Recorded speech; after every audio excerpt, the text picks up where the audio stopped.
8th day of my longest solo coastal ride. आता आपण coastal राईडच्या आतून राईड करतोय. मेघाच्या रिझॉर्ट सोबत मी आली आहे. मदुराईच्या पुढे आली आहे. काल आपण कोस्टल राईड संपवली आहे आणि परतीचा प्रवास चालू केलाय 12 वाजता काहीतरी. आणि मी तमिळनाडूमध्ये आहे. आज आपण कर्नाटका बॉर्डर क्रॉस करणार आहे. मस्त गाणी हायवेला असे बॅरिकेड्स पण लावलेत. भलेही तो नॅशनल हायवे स्टेट हायवे असू दे, असे सगळीकडे तुम्हाला बॅरिकेड्स भेटणार. कारण की आतमधले जे छोटे छोटे गाव आहेत त्या लोकांना आज पण यायचं असतं आणि असं क्रॉसिंग सारखं असतं. मला असं वाटत असेल की आतमधले प्लेस पण सोनाली कसे एक्सप्लोर केले.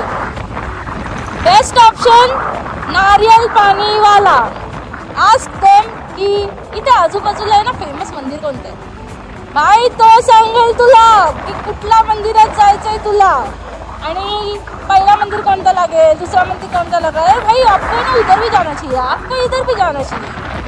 मग काय तू मंदिरात करत करत गेला पोचला तिथे तुला आहे ना कन्याकुमारीला 4 दिवस लागतील ना, तिथे तू 6व्या दिवशी इथं कन्याकुमारीला पोचणार. लिख केलेलो मी, त्याचा अनुभव घेतलाय. तुम्ही पण अनुभव करा. काय मग काही कोणाचे ब्लॉग्स वगैरे बघायची गरज नाही. नारियल पाणीवाला बेस्ट ऑप्शन. पूछो उसको. बाजूला मंदिर आणि मंदिरचा बोलला तर विषय हार त्यांचा काय माहिती, पण त्या लोकांना एकदम एक्साइटेड होतात की हाँ ये वाला मंदिर जाओ, हाँ वो भी मंदिर जाओ, हमारा वो भी मंदिर जाओ. भाई हमारा पण बोलतात रे.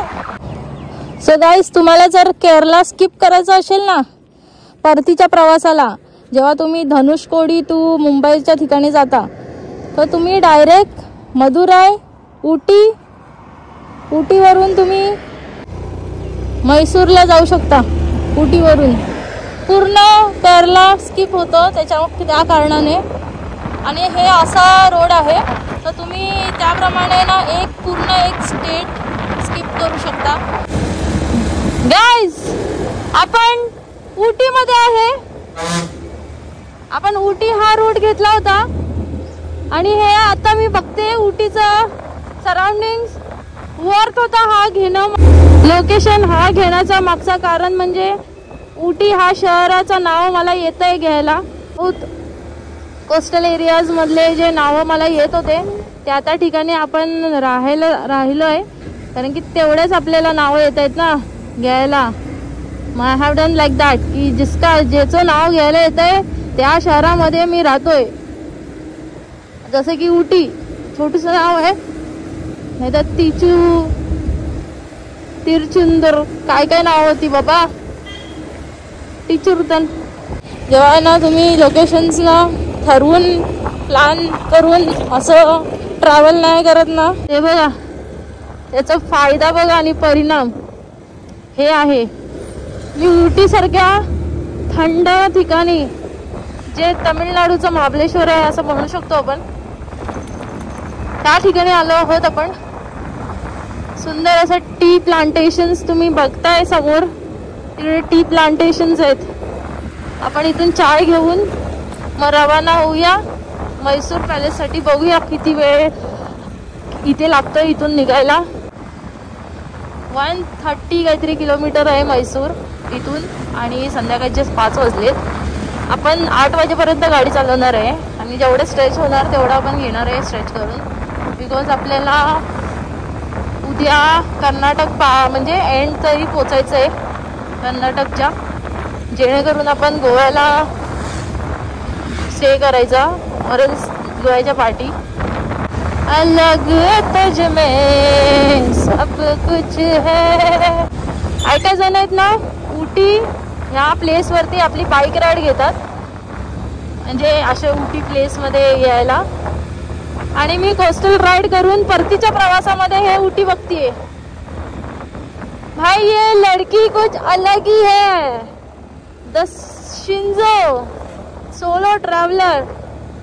कोकणातली पोरगीचं स्वॅगच खूप अलग आहे. गाईस, प्लांटेशन टी प्लांटेशन तिकडचं तर दुनियाच अलग आहे यार. तमिळनाडूमध्ये सँड्स पण आहे, तामिळनाडूमध्ये हे असं गारटलेलं ठिकाण देखील आहे. भाई देवाने फुर्सत से बनाया है तामिळनाडू. बघा त्याची आहे ना मी तारीफ पण करते हा, असं काही नाही की मी तारीफच नाही करते. 160 किलोमीटर आहे भाई, 160 किलोमीटर. मित्रांनो उटीमध्ये खूप थंडी लागतीये.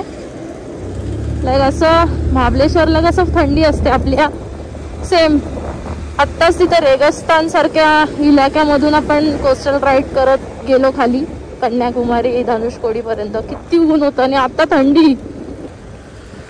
हे क्लायमेट, एकाच ठिकाणी किती क्लायमेट्स आहेत आपल्याकडे. इंडियामध्ये पहिला किती ऋतू होते? 3 ऋतू होते. आयटम पण पकडूया काय, 4था ऋतू समर, रेनी, विंटर्स.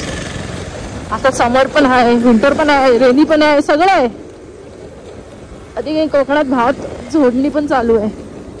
गाईस मैसूरू की मैसुरी इथून 152 किलोमीटर्स दाखवत आहे. तुम्ही बघू शकता सगळीकडे काय भारी लोकेशन आणि लँडस्केप्स आहेत. आपण उटी या शहरामध्ये आहे तामिळनाडूच्या. मित्रांनो लँडस्केप्स बघा, वाव. मला इथून निघायचं आहे. मी थंडीचा माणूस नाही आहे बाबा, आपण गरमीचा माणूस आहे. मला खूप थंडी लागते.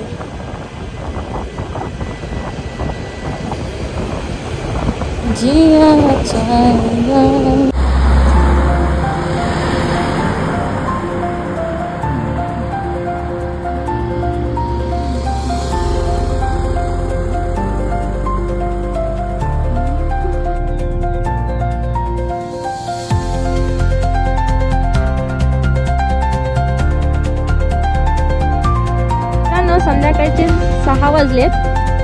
मी आणि माझी मेघाच्या रिझॉर्ट उटीमध्ये आहे. उटीचे हे सगळे टी प्लांटेशन्स आहेत. बघताय ते सगळे टी प्लांटेशन्स आहेत. तिकडे पण करणार आहे प्लांटेशन.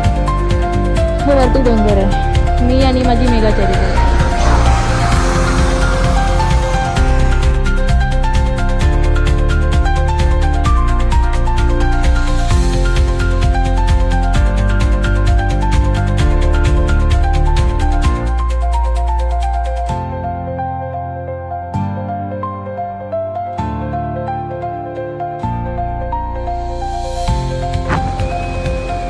गाईज आपण आहे ना उटीवरून कर्नाटक बॉर्डर क्रॉस करणार आहे थोड्याच वेळात. 30 मिनिट्समध्ये बॉर्डर येणार आहे. आणि इथे ना एलिफंट्स पण असतात. तर आपण बघूया एलिफंट पण भेटतात का आपल्याला पाहायला. कारण की ते लोक इकडून तिकडे तिकडून इकडे असं जात बसतात. मग आपल्याला दिसण्याची शक्यता कमीच आहे. पण लेट्स सी. किती लाईट मस्त मस्त आहेत सगळ्यांच्या गाड्यांच्या. आपली पण छान. सो गाईज आपण फॉरेस्ट एरिया बाहेर आलो आहोत आणि थोड्याच वेळात येस आणि कर्नाटकामध्ये आपण वेलकम करतोय. ओ दुलट वेलकम झालाय. ओ गॉड कसला वेलकम केलाय रे कर्नाटकाने. फायनली आपला परतीचा प्रवासामध्ये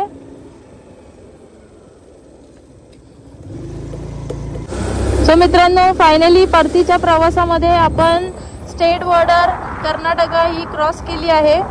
आणि आपण स्किप केला आहे पूर्ण केरला.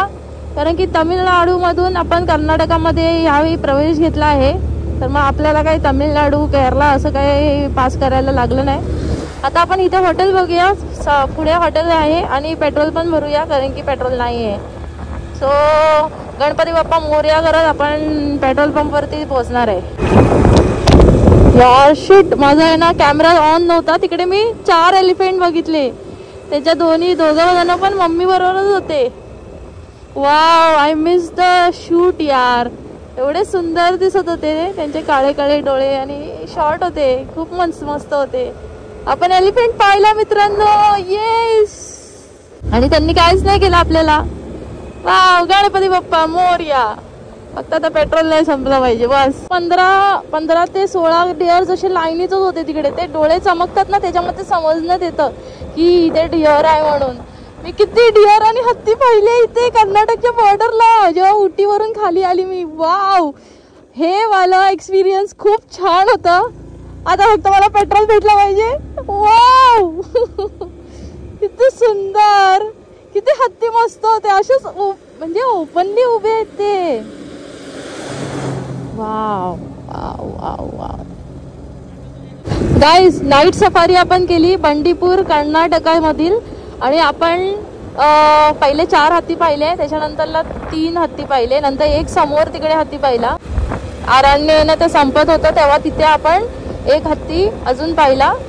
आणि नंतर मग डिअर्स पण पाहिली आपण. 15 ते 16 डिअर्स होते असे लाईनीत ह्या साईडला. त्याचे डोळे चमकत होते म्हणून आपल्याला समजण्यात आलं की तिथे ना डिअर्स आहेत म्हणून. आजचा दिवस खूप भारी होता. सगळे काही ना काहीतरी प्रसंगांनी भरलेला होता. ॲडव्हेंचरस होता फुल. लाईक लिटरली मला खूप काही शिकायला भेटलं आज. Wow, amazing. आता पेट्रोल पंप येणार आहे. मला माहिती आहे इथे पेट्रोल पंपचं सिग्नेचर येत आहे. आता 2 किलोमीटरवरती पेट्रोल पंप आहे. त्याच्यामध्ये येऊन आपण पेट्रोल पहिला भरणार आहे. 519 किलोमीटर्स आपण धनुषकोडीपासून केलेच. त्यानं कर्नाटकमध्ये पेट्रोल भरल्याच्या नंतरला आपल्याला पाऊस भेटलाय. एवढ्या कडाक्याचं ऊन चालू होतं तिकडे केरला, तामिळनाडूमध्ये. आणि आता इकडे बघा कर्नाटकमध्ये चालू झालंय पाऊस. माझी ही बॅग भिजली आहे. ह्याला हे वॉटरप्रूफ नाही आहे आणि मी पण भिजलो. आलो एकदाचं हॉटेलला. ती माझी मेघा चालली आहे इकडे उभी आहे.